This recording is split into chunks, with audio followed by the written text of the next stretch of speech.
Hello and welcome to ComicsOIT, Comics and Other Important Things. My name is Mike. I'm a high school teacher and I've been reading and collecting comics for over 33 years. This is the first episode of the ComicsOIT podcast, and I guess the mission statement is this. I've always loved comics, I've always loved sharing comics, and I feel like I can still remember the impact that some of the best stories made on me when I first read them. So the point of ComicsOIT is to meet up with some of my friends who read comics, but not as obsessively as me, and ask them to read some of my recommendations for the very first time and get their reactions. Do they still have the same impact years later? Are they as good as I remember them? So as I see it, the format of the show is to call up some of my friends, loan them my collection, and we'll talk about the story. I'll go through it sort of as a play-by-play announcer, and my guest and I will provide commentary and, I guess, hang out and talk comics. It's one of my favorite things to do, so why not add microphones? And that brings me to my first guest, Kwame Featherston. Who is Kwame to me? Well, he's a former student of mine, he's one of the funniest people I know, and I suppose our relationship has evolved over time from teacher-student to maybe older brother, younger brother, and now I just call him a very, very good friend. Thank you for putting up with my nonsense, Kwame. Why don't you introduce yourself and tell the three people that don't know you, because you know everybody, a little bit about you, and talk a little bit about your history with reading comics. Okay, first of all, I'm pretty sure I'm the funniest guy you know. Just want to put that out there. Honestly, I have a confession to make. I didn't read my first comic until maybe 3-4 years ago. It was Kelsey's brother has a comic book collection, and he had a lot of Spider-Man. I cannot remember the first one that I read, but he let me hold, I want to say, 40 of them, because he had them in like a set, and I got to read them all. But I was always a kid that, the way I got into comic books, I guess you could say, quote unquote, is cartoons. I had X-Men Evolution, Spider-Man, The Amazing Spider-Man, Batman, Beyond, different things like that. So that's how I really became a quote unquote comic book fan, which honestly was you who made me want to start reading comic books. That's the only reason I did it. Well, so that's because that's all I talked about.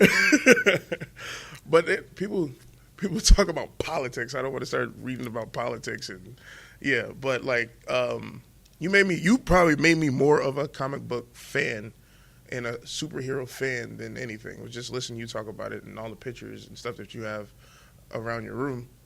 So, well, thank you. Honestly, like you said, like I'm admitting this now. Like I look up to you, so like I want to. I guess you could say, like I would say, be down and read them. Do you have a favorite superhero? Has that changed? I mean, everybody's got a favorite superhero, but I mean, since you started reading comics or the movies started getting more popular or whatever, do you have a favorite superhero now? Spider-Man by far. Really? I love Spider-Man. I used to, when I was a student, I don't know if you remember, I used to walk around with a tiny ass Spider-Man book bag on. I had two. I gave the other one to Dennis Chapman, and I used to walk around. That was put to good use, I'm sure. Yeah. I've always loved Spider-Man. I guess because he was like an opposite of me, a skinny little white kid, me being a big black kid. I just always liked how he flipped around, had jokes, because you know I'm very humorous and I like to joke around and talk shit. Well, that's an interesting thing, and before we get into the comic, I'm actually very interested in this topic in general. So Spider-Man did not look like you, or does not look like you. Did that matter? Not at all. No, I just loved his personality, and I just loved I just loved his jokes. Like, he was a young kid, and that's when I got into it. He was a teenager. I was a teenager when I first got into him, and I just felt like I could relate. So he's always been my favorite. Well, then I'm glad that I gave you Kraven's Last Hunt, which is one of my favorite stories ever, as I said in the introduction to this, and it's one of my favorite stories and absolutely my favorite Spider-Man story. And I just want to start out by saying that I looked this up on Wikipedia, and it said that in 2012 or thereabouts, CBR Comic Book Resources listed this as the greatest Spider-Man story ever told. I feel very good about that. Also around that time, IGN had it at number 6. And then this is the part that I love. In 2009, IGN listed Kraven as the 53rd greatest comic book villain of all time. And the only thing I can attribute it to is this story, because I have never read anything about Kraven that slightly interested me. And spoiler alert on this, there's not to be much afterwards. Yeah.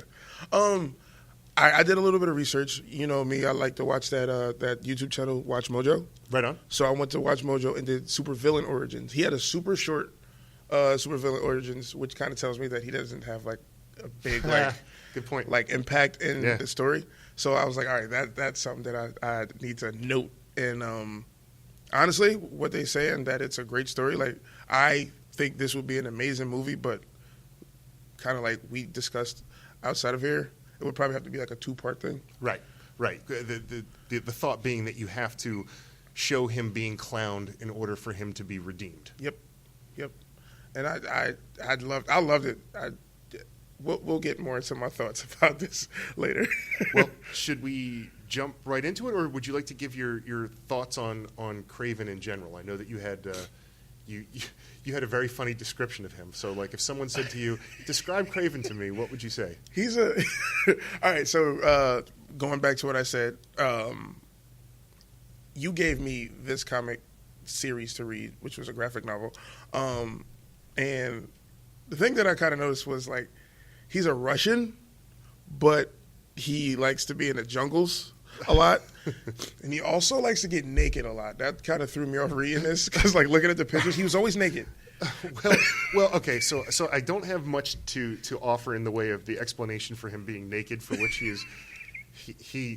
Well, I mean, he really wasn't wearing that much clothing to begin with, I suppose. One cloth and a vest. So I don't know if you remember when I did a thing for the comic book club when I talked about Black Panther, and we were talking about I was showing like how he like wrestled rhinos and fought giraffes, and it seemed like on the surface it seemed very racist, and what I said was that in way of explanation was back in the 50s or 60s there was no internet, so these like white Jews that were writing and creating Black Panther had no idea what the jungle was like, so they were just like, what do we do in Africa? Well, there's rhinos. I guess we're fighting rhinos then, you know?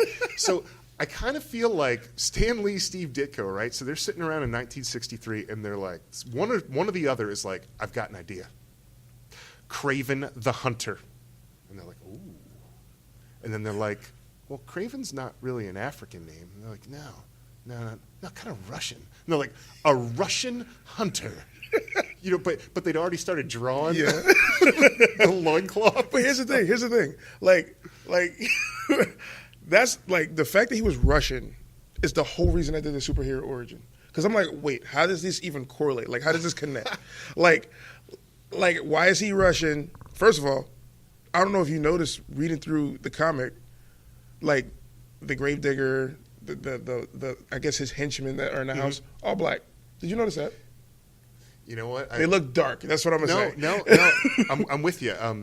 It didn't really register until you just pointed it out. But yes, yes. And I was just like, I don't know. I wanted to know why he chose to go to the jungles and be a hunter. Like, well, I mean, we got dentists that go out and kill Cecil the lion. You know what I mean? Yeah.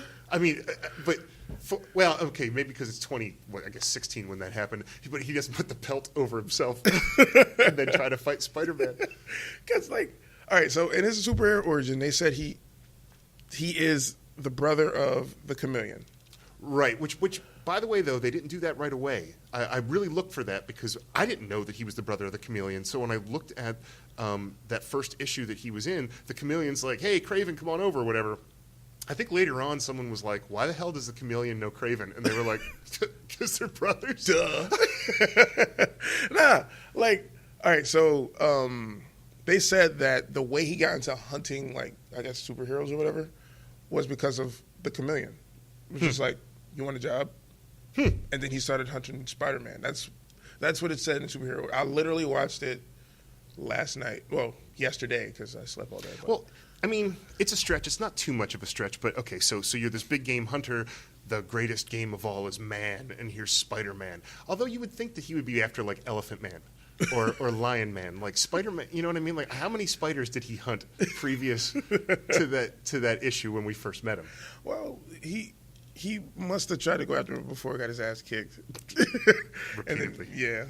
And I don't know, it's just like, this honestly made me like him because I feel like if they didn't do something like this in this comic, Like, I feel like Kraven would have been like a corny character. Oh, absolutely, absolutely. I mean, it's amazing to me that he was one of the founding members of the Sinister Six, because everybody knows the Sinister Six. It's like this great group of Spider-Man's greatest villains, and Kraven.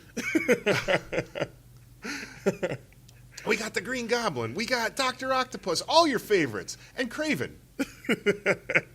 You know what I mean? Yeah, I get it. So I'd like to get into the comic itself. So we're going to start with Web of Spider-Man 31 with part 1 called The Coffin. And something that I just kind of found interesting, I couldn't find a reason for this, is why part 1 started in Web of Spider-Man. So there were obviously 3 Spider-Man titles at the time.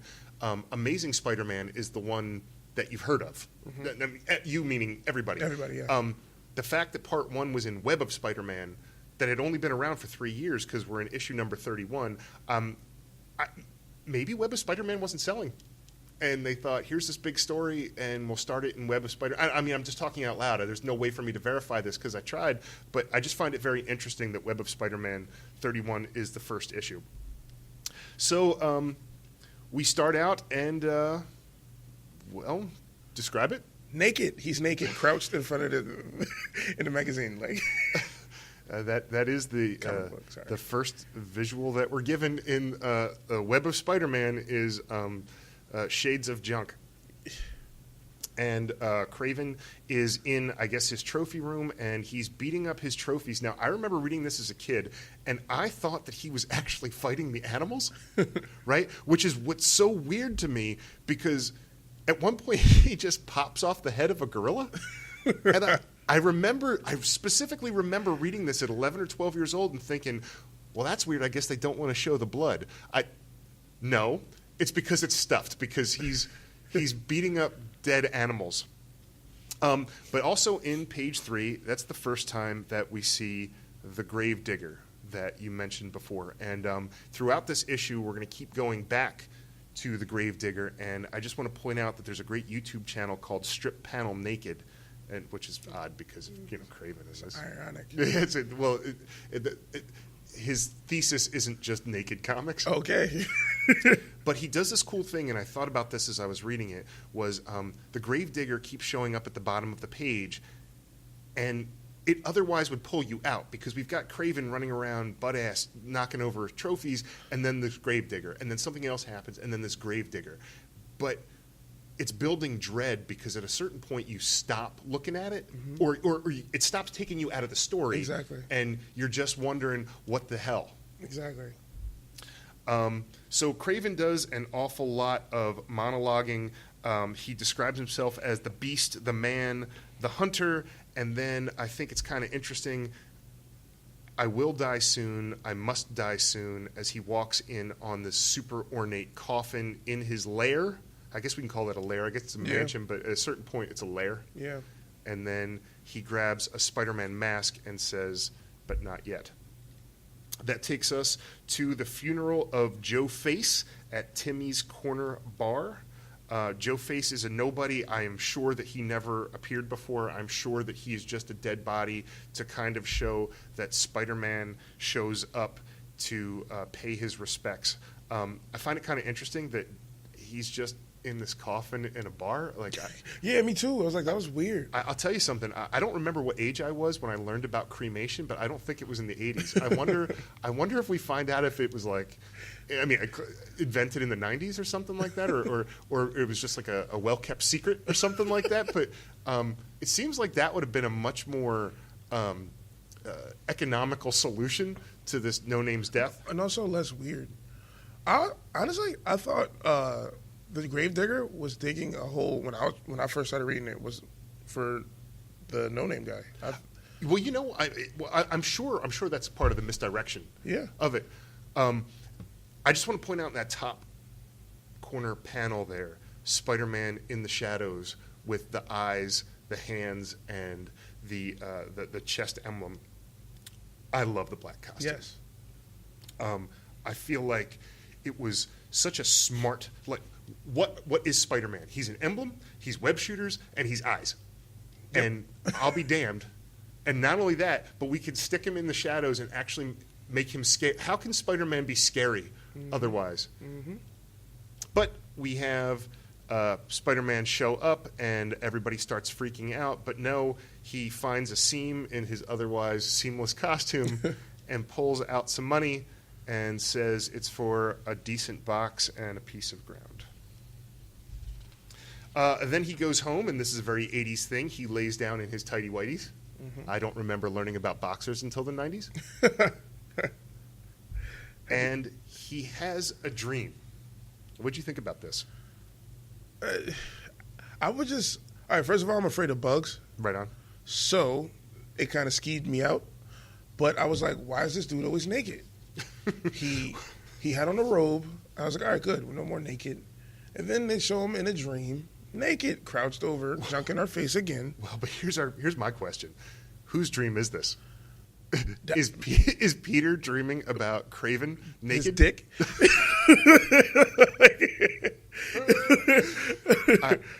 I sort of assumed that it was Kraven's dream, but in the next page, we're going to see Peter. Well, first of all, he looks sufficiently terrified, as I would be if I dreamt of a naked man eating spiders. Yes, and just the spider guts dripping off his teeth. It just was just weird. Just weird. You're in your tighty whities. I said this before, but they kind of give a quick mention before he lays down. I don't think that this was written. I had no idea when I read this for the first 10 times that Peter and Mary Jane were married. And it seems to me that, Peter goes back to his apartment, and then Mary Jane later goes to her apartment, and they're not together, and they have a quick pieces of dialogue that are like, oh, well, I got to move her into my place or whatever, but I feel like they just kind of tack that on. Yeah. But the fact that they're married and what goes down, I'd said this in the intro, I think that's hardcore, dude. They've been married for 2 weeks, and then he goes missing for 2 weeks, and she's just like, hey, I just married a superhero. What? But here's a thing, interesting thing, before we move on, that I thought about. I honestly thought that Kraven and Spider-Man dreams were connected. Oh, well, they could be. You know what? That's not a bad explanation at all. Because later on, Spider-Man kind of starts like feeling like what's going on. If you remember in the comic book, like I kind of felt like the dreams were connected, and it was freaking both of them out. Except Kraven just being naked, like it was just right. Well, once you're naked all the time, very little freaks you out anymore. So like that was my thought on the dream, honestly. Oh, okay, fair enough. Well, on the next page, we get back into the story, and obviously Peter can't sleep because of his disgusting naked spider dreams. So what does a superhero do when they can't sleep? They go out on patrol, and now we start to see the hunt. And already in the bottom corner there, Kraven looks quite a bit more sinister than I've seen him in other things. He actually looks badass. Yeah, he really does. Well, I mean, they did a very good job of making him a credible threat, because I don't believe he was a credible threat until this story. We see more of the Gravedigger. We see more of Peter, Spider-Man, going through his mortality, and then the attack happens. There are 2 shots of a dart. One misses, one hits, and the dart immediately starts to poison Peter and start to make him hallucinate, and he sees Joe Face, which is kind of interesting because it's almost like Joe Face, this no-name, is kind of like the angel of death hanging over him. Yeah. Peter sees Kraven. He tries to fight Kraven, and he's at a disadvantage, but this is not the first time we've ever seen a superhero at a disadvantage against a villain. Never. He gets netted. Netted? Netted. Netted? That, if it wasn't a word, it is now. It is. He gets netted, and Kraven walks up on him, and I love the back and forth dialogue of the yellow expositionary dialogue and the orange, because we've got Kraven and we've got Peter going back and forth talking about different things, and I like that. Looks like a rifle. He's a rifle, and Kraven starts talking about how his honor will be restored. Peter starts freaking out, and then, bam! Black. The Gravedigger finishes, and our first issue ends on the funeral for Spider-Man, with Spider-Man in his costume, in the coffin, being lowered into the ground. Mm-hmm. Which, I was like, wait. I remember reading, I was like, wait, did he kill him? I'm like, well, he didn't shoot him in his head because there's an open casket. Right. And then I was just like, not a lot of blood either No. in this whole story. So like honestly, like while reading that, I was like, all right, let me skip forward a little bit. I was like, let me skip forward a Fair little enough. bit. You know what I really enjoy too about comic books is, you know how they kept going back to the Gravedigger? They kept doing like shunk. Yeah. I was hearing it as I was reading it. I'll tell you what. The best artists have create these sounds for their pictures that oh my goodness. No, I'm with you 100%. I was actually hearing. I was like, all right, and that's why I also got the idea like, yo, I can see this in a movie. I could see this like on Right. TV somewhere, Netflix, something. Well, Mike Zeck, the artist, is considered a master. I don't know if this is the reason he's considered a master, but he was certainly prolific.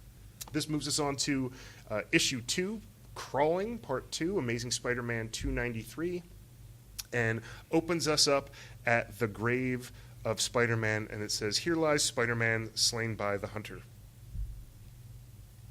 We see Spider-Man staring over at his own grave. The mask comes off, but it's not. And by the way, great on Mike Zeck, drawing Spider-Man a bit bigger. Yeah. You know what I mean? Yeah. Because something looks off. Yep. And then when he pulls off the mask, we see it's Kraven laughing like a maniac, but at least he has pants.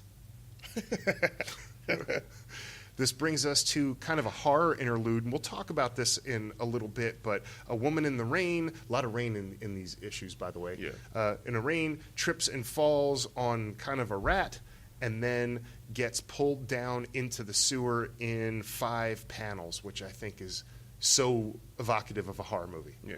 First of all, it's a big ass rat. If you could trip over it. It's New York. Yes, it is New York. And then we go back to the grave at the very bottom, and we see a rat on the grave. We're going to see it keep going back to the grave, showing rats and spiders, and that kind of echo the story. And once again, don't know if that was Zeck, don't know if that was DeMatteis, or maybe his name's DeMatteis. I'm not sure. It's one of them. But super cool. Yeah, I like that. We're now in the sewers, and the woman that was pulled down the sewers gets a shot of her soon-to-be killer, and his name is Vermin. Didn't understand Vermin. I was confused on him. I'm like, is he a rat? Why is he here? Yeah. So DeMatteis and Zeck created Vermin in the pages of Captain America, because later on, when we come back to Vermin, he's going to talk about Flagman. Yeah. And that's Captain America. It's actually kind of interesting. Vermin didn't really matter. It turned out that he was like some guy that was like tortured and mutated, and Captain America like fights him, and then finds out that Baron Zemo has returned. His son is so the whole reveal was Baron Zemo, and Vermin was kind of like a red herring, because you think this is a story about, well, I mean, look, we got the cannibal killer. He's eating women. Would it have been better if it was the werewolf killer? I mean, yeah.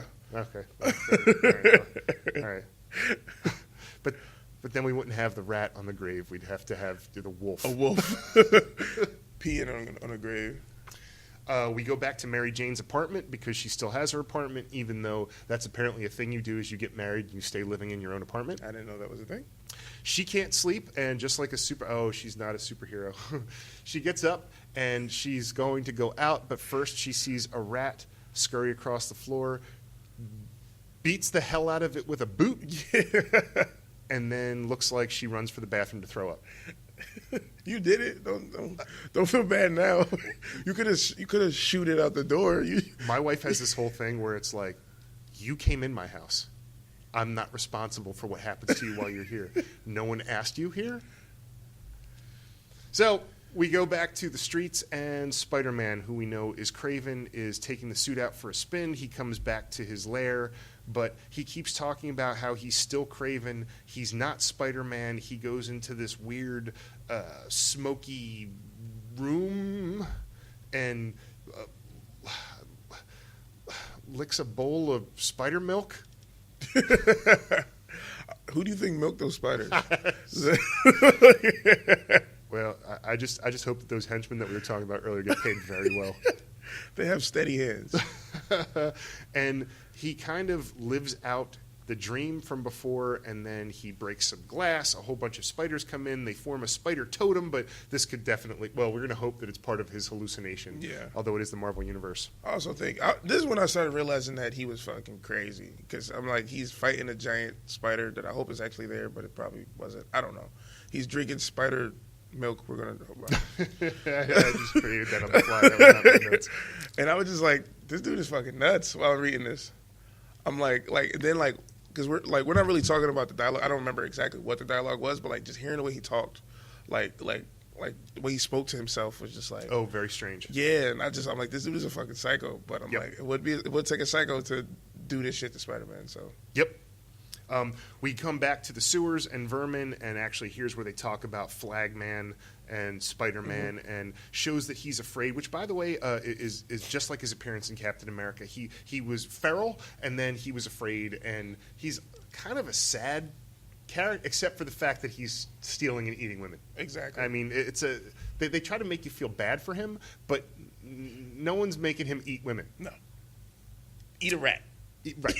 Right. Because it seems like, as we'll see soon, he has some power over them, but he hears some noise above, and it's Mary Jane who's out walking in the middle of the night, which, by the way, not just a great move, just in general, right? I mean, yeah. And not for nothing, I've woken up at 1 or 2 in the morning, and I can't go back to sleep.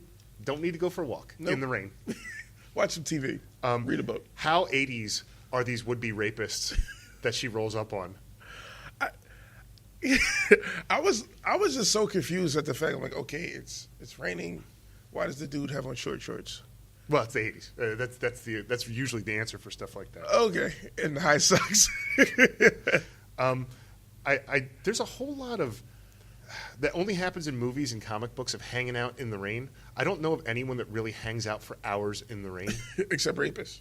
Well, you never know what supermodel is going to be walking by at 2 a.m. First of all, I thought this was an extreme reaction. This scene, this clip right here, where like they try to get at her, she curves him.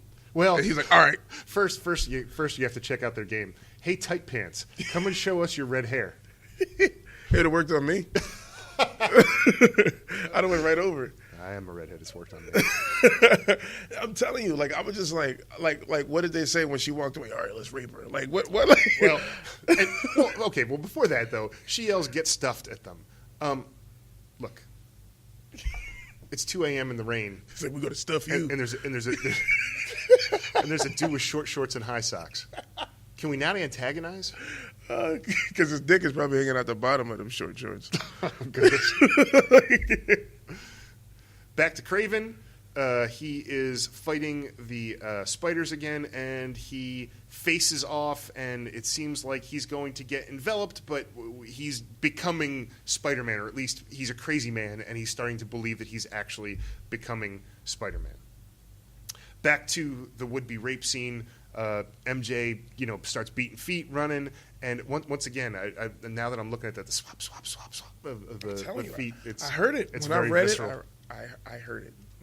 And we come up now on one of my favorite comic book pages of all time is when the would-be rapists grab muggers. We don't know that they're rapists, but they probably are. Tight pants. The rapist muggers throw her up against a wall. She looks for a second terrified, looks up in the sky, and smiles because there's her boyfriend, and you're about to get an ass whooping. Yeah. That is dope. For all the stuff that must suck about dating a superhero, that moment must be pretty badass. No question. It was dope. I was like, oh, man. I was like, I want to see what Kraven's about. And, yeah, he came in wreck shit. Yes, he did. So Kraven comes in and brutally takes down these two. And it's also very apparent that he has no regard for her. And I kind of find that interesting. I don't know that he unmasked Peter. I don't think he did. I don't think he gave a crap. He just wanted to beat Spider-Man. He wanted to beat Spider-Man. So it just so happens that he's patrolling by and sees this woman getting hassled. And he destroys these two guys, and in fact, Mary Jane has to yell stop, and Kraven, I think it's kind of awesome, Kraven stops beating on the dude and then wheels on her. Like, I know that they were about to rape you. right? Like, I know you don't want to see another human, but is the cost of that guy not dying that he then wheels on you, right? Yeah. So, but then he runs off, and Mary Jane says, that wasn't Peter, which must be a pretty terrifying moment. Yeah. A little bit more of Vermin, and that brings us to the end of the issue. Next one, Peter Parker, The Spectacular Spider-Man, number 131, Part 3, Descent. Love this first image. Yeah, it was really cool. Kraven as Spider-Man, upside down like Spider-Man, Yeah. but you could tell he's holding onto a rope with a knot on it. I did not notice that. I did not notice that was a rope. It's crazy. Well, I don't think he took the web shooters off of Peter. We don't see him use the web shooters. Or we've seen that movie scene where he first learns how to shoot the webs. He's like, shoot, shoot. Maybe he was like, this sucks. Like, I don't know how to, it didn't work out the first time for me. But I was also wondering, like, how was he climbing and stuff like that? Good point. I mean, I suppose he's supposed to be like super rock climber. But the thing is, when I watched the superhero origins, they said that he went to like a witch doctor or something like that. I don't remember exactly what it said. And he got a potion that he stole, and it gave him like super strength, super everything. And that's how I know. They mentioned that in the first appearance of Kraven. Okay. And I just assumed that was because they thought, oh, is this human going to be trying to fight Spider-Man? Like, we got to do something. Now, I don't know that gave him wall crawling ability. But then again, I mean, I just don't want to get hung up on that thing, but I think you're right. Yeah. No, it's nothing worth it. I don't know, it's just me being like overthinking. I also love that Kraven Spider-Man is almost giving a wave like Spider-Man would. Yeah. But it's much more sinister because his fingers are pressed on the it's on the window. Like it. And Kraven comes up on some kind of a drug deal, and he breaks in and literally kills at least one person. Jumps over a dude, grabs his neck, and bends it in a way that necks shouldn't bend. Nope. Especially not over a shoulder. I think this might have been the first issue that I read when I was a kid, and I was like, what is Spider-Man doing? Like, you have no context. You know, Spider-Man is, he's a big dude. Oh, did he just murder someone? The cops come in, Kraven takes off. They point out that indeed at least one person is dead, even though he also seemed to have put a guy face through a windshield. He high-fived the dude's face into a windshield. I just want to point out the fact, go forward a little bit. Sure. The dude's neck that he broke is still in that position. Look at it. You know he's dead. Oh, my God. It's like he's almost like teetering on his feet and head. Oh, my God. He's like the Golden Arch. That's anger right there. Unbelievable scene. And then this super triumphant Kraven on top of the building that's like, I am Kraven, like he's won. And we go back to Spider-Man's grave. We start to see a spider crawling on it. A nice quick interlude of another woman getting killed. And you know what? Not so much eaten as opposed to just murdered, and then he runs off. Yeah. See, here's the thing. It's just like dude was like eating women, and this was just like a thing that wasn't spoken of much. Maybe she was just in his way. He has like a path. Like, oh my God. It's just like he's just eating people. They're like, He wasn't really that hungry after all. We've all had that, right? Have we not gone to the supermarket and gotten a lot of food or had it in front of us and then thought, just really want the fries? Yeah, definitely. Well, not me because I like to eat.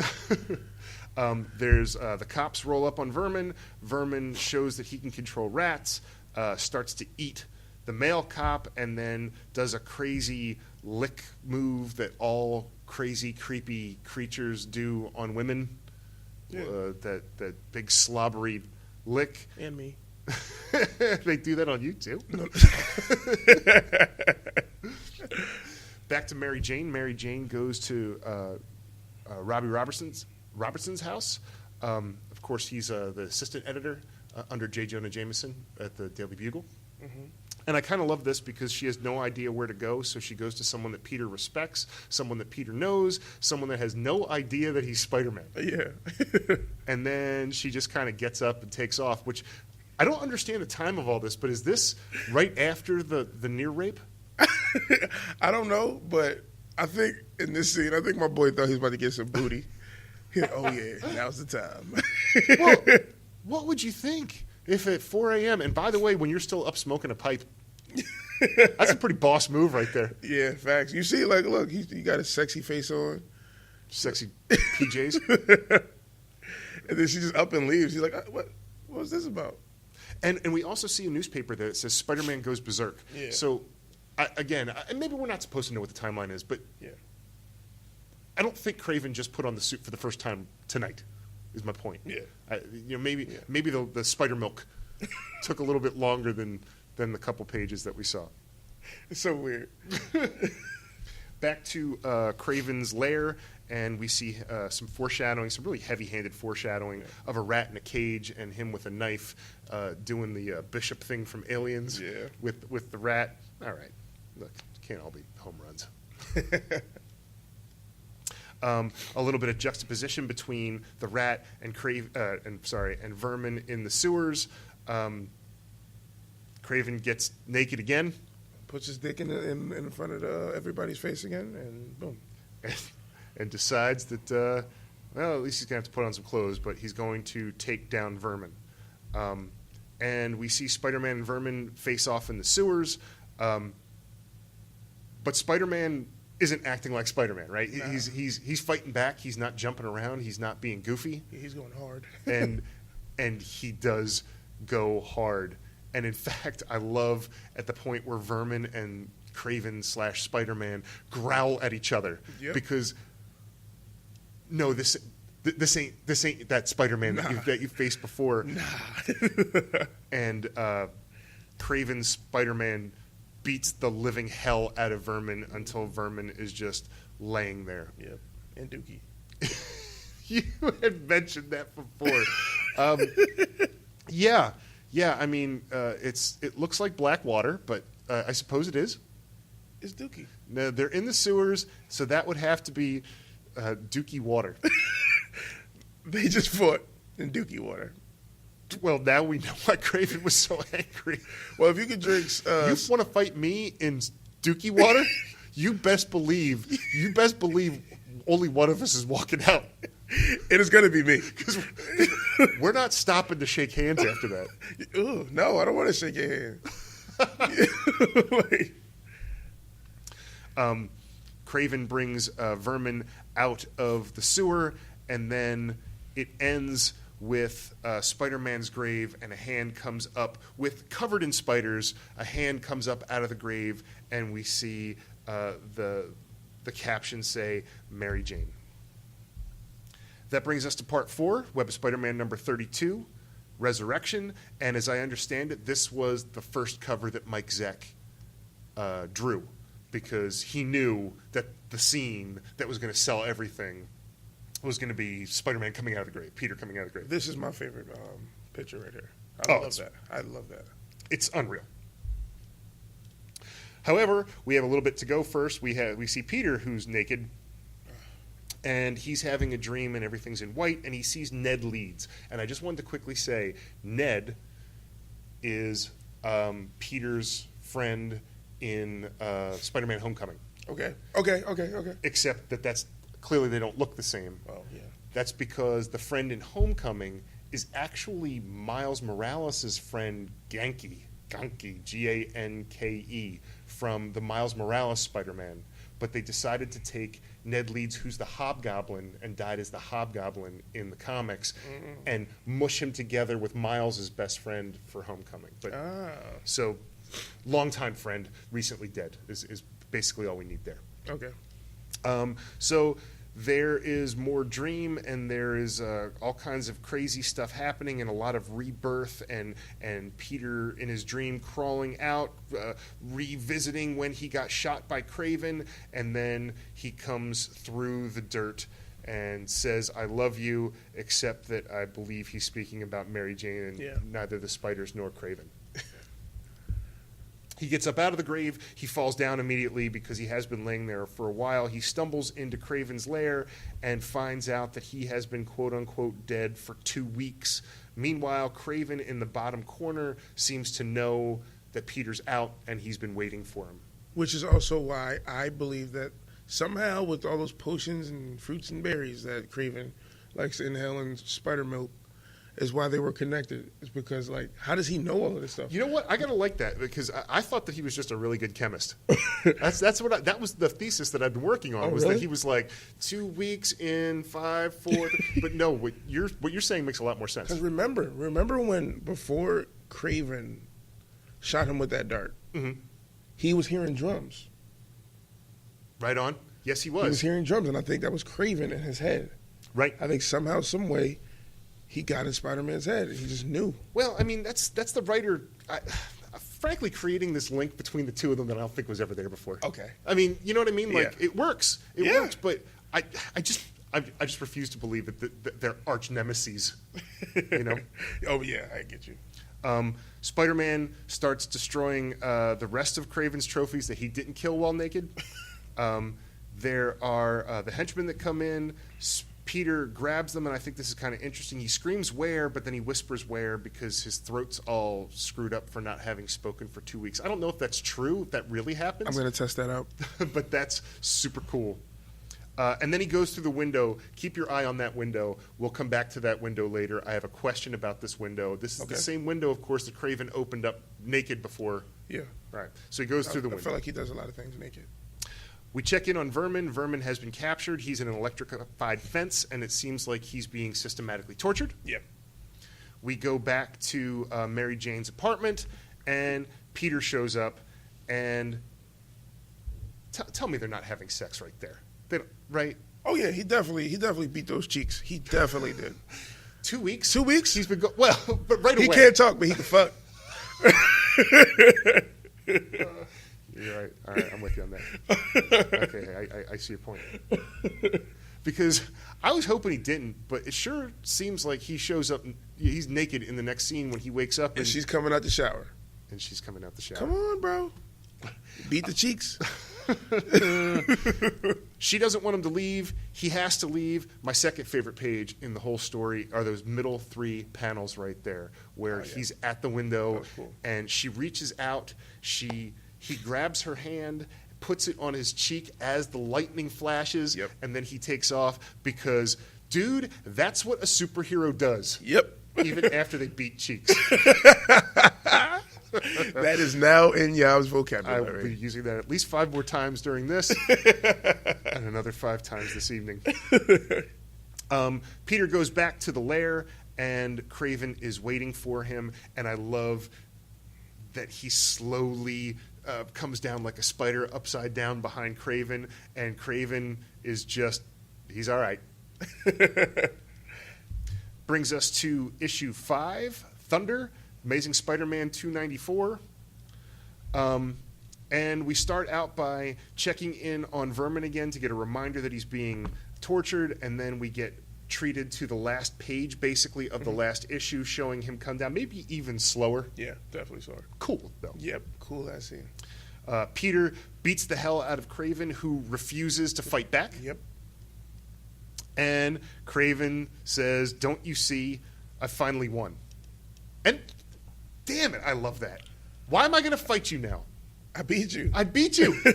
You're nothing to me now. We had this rivalry that maybe was mostly in my head. Definitely mostly in your head. But in both of our heads now, it's over. Yeah. And then he gets naked again. Kraven gets naked again, puts on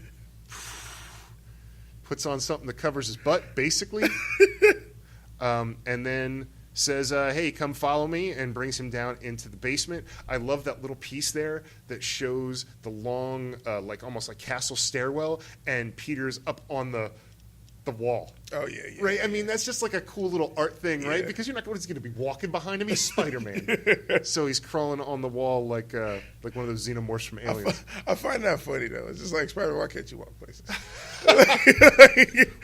Well, they've done that thing in the movies that show him in the elevator, and you realize how silly he looks. But it was hilarious. So he goes down to the basement and finds, as we already knew, Vermin in there, and we get the idea pretty quickly that Vermin doesn't get that it was Kraven that was torturing him because it was a dude in a black suit that answers to the name Spider-Man that has been torturing him. Yeah. And then the final plot is kind of the final trap is sprung. It starts out with Kraven hopping up on his elephant. Yeah. How big is this dude's house? Do you have to? Is there a loading bay door into the basement for the elephant? Like, you'd mentioned that, and I thought I never thought to question that. But how did he get the elephant? And by the way, why is the elephant in there? He already had that big trophy room. I ask the questions that need to be asked. Creepy.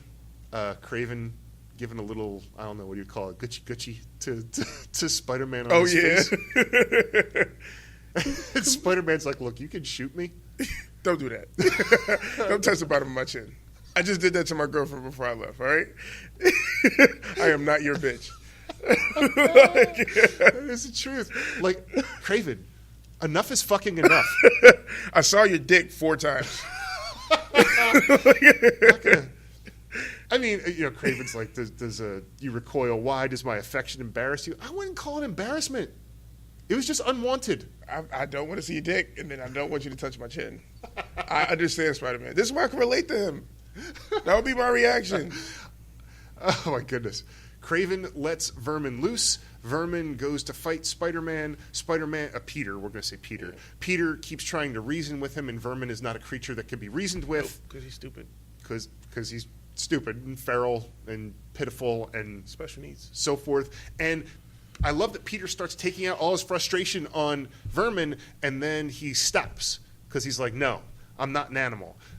But Vermin didn't get the memo on that. Yeah. And then starts to tear the hell out of Peter and probably would kill Peter. Pause, go back. Well, he got kicked in the face with that foot. Look at that foot. All right, there's the picture that we're looking at is this nasty Vermin foot with long toenails kicking Peter in the face. All I could think of this sound when he hits him. Like, that's his foot hitting his face.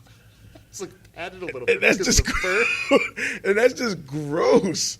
First of all, that's why me and my friend Hanif always talk about why we wouldn't do UFC. Because I don't want nobody's foot touching my face, let alone somebody that lives in a sewer named Vermin, foot slapping my face. It's true. It's true. Men should not have bare feet ever. I firmly believe that. Sorry, I had to go to that because it's just gross. I go right from the shower to socks. No other clothes. Straight socks. I make a very strange Kraven. Why does he always have on tube socks? The socks that the two rapists had on? High socks. Not as high, man. Not as high. I don't do that to women. It's the height of the sock. I think that brings it on. Okay. All right.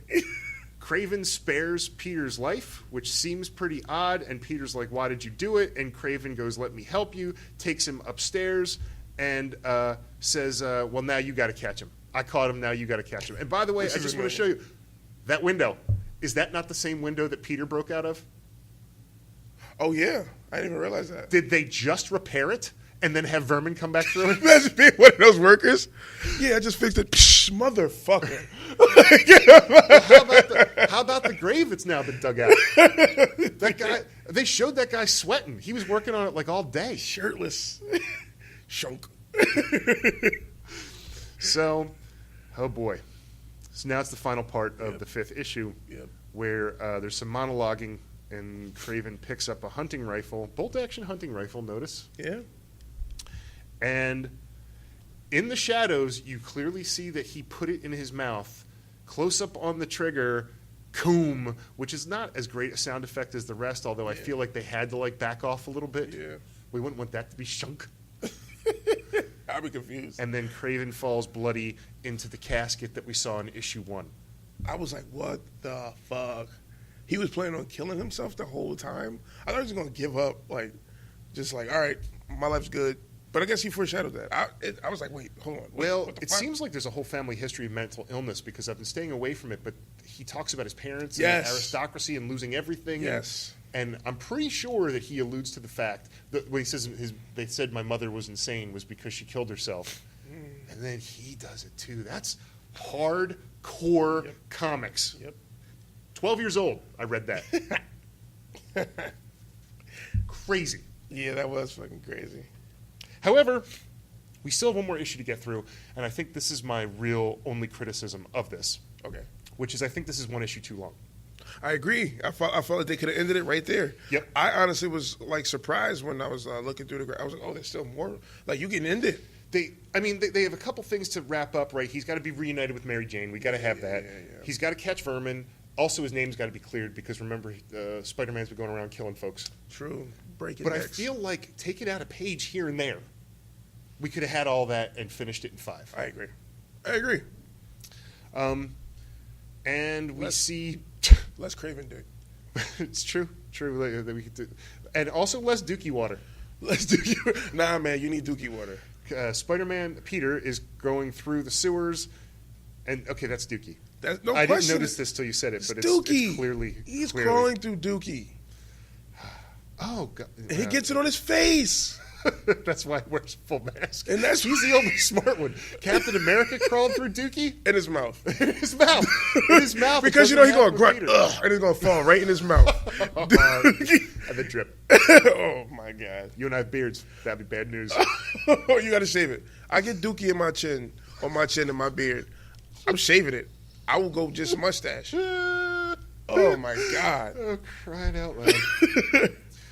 So we see these different shots of Kraven being buried as Spider-Man, unless he's is it Kraven being buried as Spider-Man, or is it flashing back to Peter being buried? I feel like that was Peter. I felt like that had to be Peter. Well, I guess so because he looks smaller. Right on, and we also see Peter kind of reliving all his nonsense and claustrophobia in the Dookie water. I'm good. Got a couple more times of saying that before that really sticks with me too. Meanwhile, the cops are at Kraven's lair, and they find a confession with pictures clearing Spider-Man's name. So this is so important to me because it just means Kraven wanted to win. That's it, which is dope. Yep.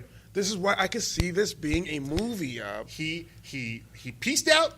He's done. He's proven everything he has to do. And by the way, he does not want Spider-Man to suffer afterwards. Nope. He just wanted Spider-Man to know who was better. Exactly, and it's so dope. That was so dope to me. I could see this being a Netflix movie or just a series, something. That would be so dope. It requires setup, but not too much setup. But that's why I could see a series. Like if they did like a 10-episode series, that would be dope. Back to the sewers. Vermin tries to get the drop on Peter, but Peter is kind of ready for it, although he gets pulled down into the Dookie water. Peter starts freaking out, and I would too. This is the part I like. After a page or two of them fighting, and it really looks like Vermin is getting the best of him, we see Peter plant his foot on the side and then take Vermin into the Dookie water. Oh. It was so much cooler until I said Dookie water. But you got to throw in beat cheeks too. But Peter is not the same man anymore either. No, he's not. He's willing to do what he got to do to win this one. Vermin pops up, can't find Peter in the Dookie water, and then another of those awesome shots of the ceiling and the darkness and the spider sitting there waiting to pounce. Dope. Webs him up, says, "Why don't you believe me?" Vermin goes, "I don't believe you." Peter punches him in the face and says, "What about now?" But again, here's too long. Vermin gets out of the web and attacks again. Yeah, they did too much. Well, except that now I don't think they had enough for 6 issues, but now they had to stretch it. Yeah, true. They got some more fighting, and then weird ending, although I have to say it was used in a Batman comic, and we'll talk about that some other time. Okay. Peter runs. Vermin says, "I finally have you," but Peter wasn't running. He was just going out into the light out of the sewer, and that freaks out Vermin because Vermin doesn't, he's a vampire were-rat. That's what he is. All right. Well, he's about to get hit by a car, and Peter has to save him, web him, give him to the cops. The cops are basically like, "Glad to have you back," and I love that they just have a little second where Peter's like, "The hell?" And then it shows the newspaper that says Kraven's confession, meaning that now New York knows that he's not a killer. Yeah. Now, here's the thing. Quick question before we go. Sure. When you fight in Dookie water, right? Okay. And you get cuts, do you just dip yourself in alcohol? Like your whole body, just dip it?